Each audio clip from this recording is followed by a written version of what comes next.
well, most people don't know where their phone actually comes from. They have no clue that their phones are made of metals that come all around the globe. So I think a little bit of awareness where your phone comes from and where it will go if you discard it, that will help in making phones more sustainable.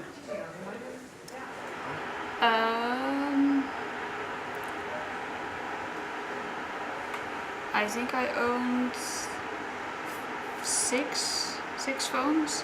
The first one I got in at the end of primary school, like just so my mom could reach me. And then I bought my first smartphone in high school, a BlackBerry. Yeah, what was that the question? Close the loop in the literal sense of what do we do with the goods that we bought at one point, used for a long time, and now we want to dispose of it because it's either broken or not fashionable anymore, which is the case very often with, for instance, mobile phones. This is a project that is really talking about our linkages to Africa, not through extracting minerals itself, but through these value chains and afterlives of products that have been consumed in Africa. I chose to get a cell phone because, to be connected with my friends, I guess. I was in Colombia when I bought it, and I really felt like, okay, I need to buy another cell phone because otherwise I can't. I need to go somewhere to a cyber cafe to chat with my friends. So it's just that it was easier to do it by my phone. Very often, our products, after we've used them, go as waste to the south. So there is this connection between the north and the south in terms of afterlife that is very negative.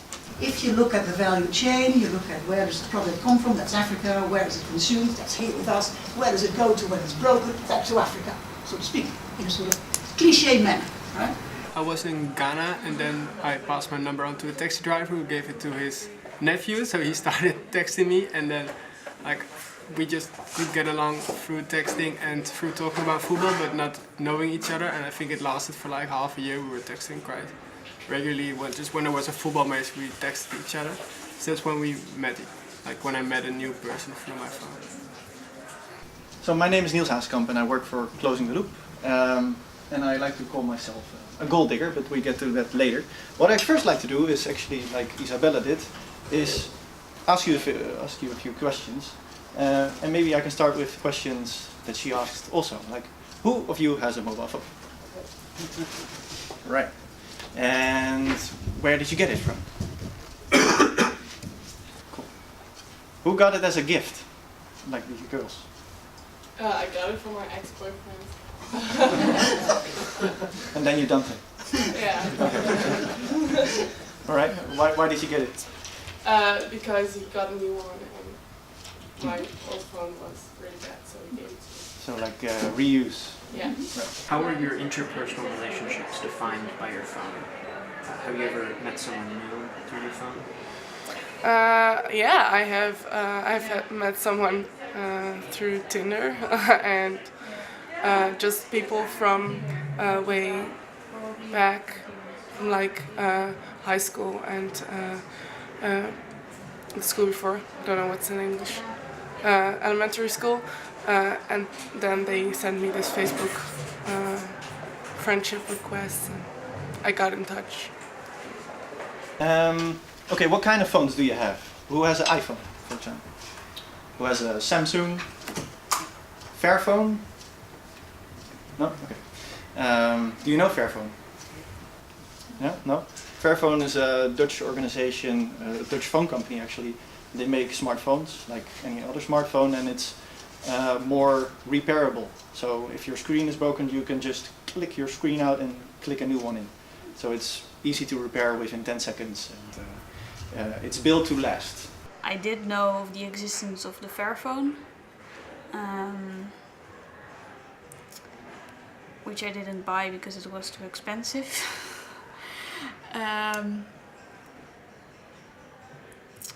Yeah, so I was aware of the importance to recycle your phone, but not really how or what. Okay, just one final question. Who has ever repaired his or her phone itself, by yourself? Pretty hopeless, yeah. What did? I still have it, Yeah. but I bought another one. Yeah. And where's your phone now? The broken one. Just at home. In a drawer. Yeah. Who has a phone in a drawer? Right. Okay. Well, if you buy a phone, you use it for 2 years on average. After this, you might want to hand over your phone to a relative or a friend who might use it for another period. But eventually, you want to get a new model or you want to upgrade to a better phone. And most people leave it in their drawer. Other people bring it to the recycle bin in their municipality.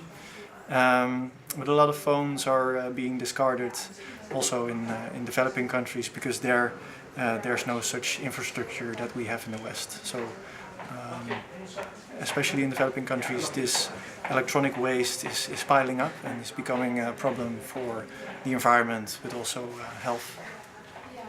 Okay, so I asked you who has had a broken phone and was it difficult to repair. I hear this a lot. Many of these phones, if you drop them on the floor, the screen will break and it's not very sustainable and very expensive to repair.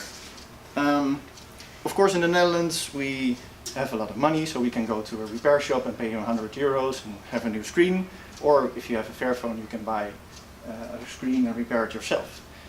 The first time it was with the screen that cracked and broke down. And the second time it was something with technical updates. I don't know. I didn't understand. But they did, so yeah.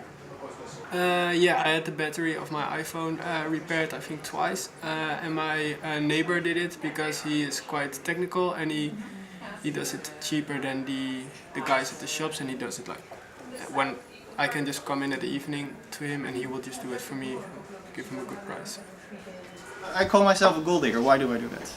I don't dig gold like these guys in a mine or in the sea or river, which is of course very dangerous. I don't like to do that. And also not so very effective because you need to drill a lot of materials to get a little bit of gold. So where do I look for gold? In phones. There are a lot of materials in our phones, mostly metals and minerals that are interesting for us. These include gold, silver, tin, copper, aluminum, and go on. You can go on. There are also very much rare earth metals inside, and we focus on around 10 that are most easily to get out of to recycle, and these metals are then being recycled and brought back into the value chain. So then the last question is, where can you find the actual gold? And that is in the printed circuit board. And that is where we will look for in the coming half hour, because I have all these nice toolkits, I have phones, I have some tutorials on paper, and the idea is that I give you a phone, I give you screwdrivers, and you can actually break down the phone and search for the gold yourself.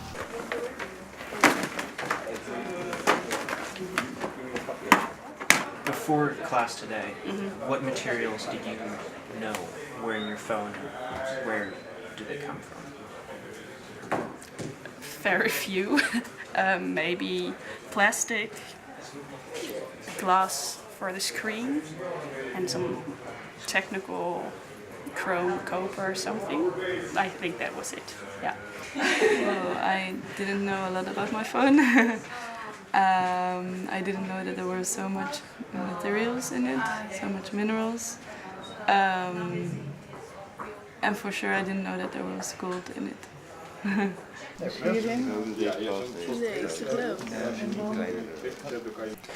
Inequalities are, I would say, at the core of the electronic industry, because it started with mining, of course, where mainly poor people work very long hours in deep mines, where the materials are being found, for example, in the Congo and DRC. Then you have the making of the phones, or for example in industries in China, where people also work very long hours with relatively low wages, and these people are being very much well, you could call them slave labor actually. Het is een sticker die doorgedrukt moet worden. Ah. Ja. Oh ja. Maar Ja, ook weer niet, want je wil ook dat het bedrijf in stand houdt. Ons doel is niet om te overleven. Ons doel is om onszelf te verbeteren. ja, inderdaad. Maar probeer niet dat zij jouw bedrijf overkomen. Oké. Oké, wat is het goud? Does your phone ever make you feel disconnected? Why and how? Maybe to myself, and it sounds maybe a bit weird, but that you are always having the feeling that you have to be connected with everybody, that the phone is almost like a part of your body, that in the end sometimes you just want to switch everything off, and it's so difficult because like you feel it's part of you, so you cut off a part of your body, and then you're still connected to everybody, but like really connect with yourself. It sounds a bit weird, I know, but you know what I mean? Sometimes you need to get offline a bit. At least I should be offline a bit more, but it's some kind of addiction, I think.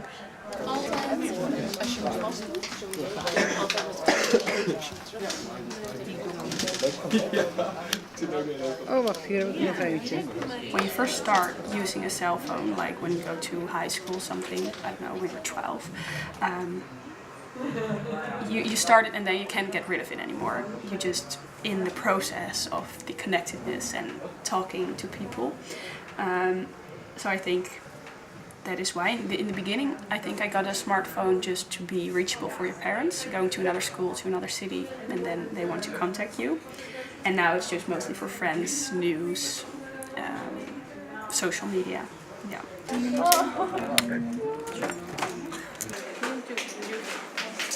Alright, so if you have opened your phone, you have something looking like this. Might be smaller, might be longer, might be bigger, might be whatever, but mostly green. Alright, so this is the printed circuit board, and this is the most valuable part of a phone. This is actually your phone, without a screen and a battery of course, but this is where the things happen. This printed circuit board contains all the connectors where you put your SIM card, where is your camera, where you put your battery on, etc, etc. So all these chips, they are filled with very, very, very small layers, and these layers are connected via gold. So these black parts, the chips, that is where the gold is. This is copper, then you have these silver, aluminum, tin covers. You have where these chips are connected with each other. You find it also a little bit tin. So yeah, this is actually where around 30 to 40 metals are being found. Mostly these metals are found in the Congo, also in Uganda. China has a lot of the rare earth metals that are still available in the world. So basically all over the world, and they are then assembled mostly in Asian countries and then shipped all over the world for consumers. I think most of you have struggled with getting your phone open. This is of course what companies do. They make all these different kind of screws, so I had to buy all these collection of screwdrivers for you to get actually the phone open. Once it's open, it's also very much difficult to get the parts separated. Once you've separated the parts, you have to sometimes break other parts in order to get to the piece that is broken. So in the end, this is what the phone companies do to make it more difficult for you to repair your phone. Why it's also increasingly expensive to repair your phone, which is an issue.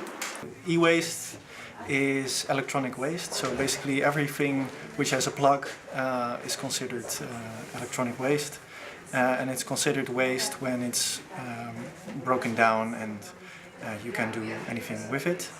But you could also argue that once these phones or computers are being built, since we are living in a linear economy, these electronics that are being built are or will be waste eventually. So the problems that e-waste are causing is health issues, environmental pollution. If you just discard your phone on the street, it will live for a very long time and pollute the area around it because it contains very much toxic materials. So if you manage to separate all these nice parts, this is then put through a shredder. All these nice metals are being separated through a process of magnets. Magnets attract certain materials and other materials are not attracted, and eventually via chemical processes also the gold is separated. It's about 0.02 grams of gold in one phone, which is not very much, but it's 85% of the value of the phone in terms of euros which you get from a phone. So what can we as consumers do to prevent e-waste? Well, the first thing you can do is buy a phone which takes into account, all these environmental and social issues. Then if you have a phone, make sure it lasts. So the most sustainable phone is the one you already own. So repair it, reuse it as often as you can, and after the phone really doesn't work anymore, try to get rid of it in a responsible manner, for example via closing the loop.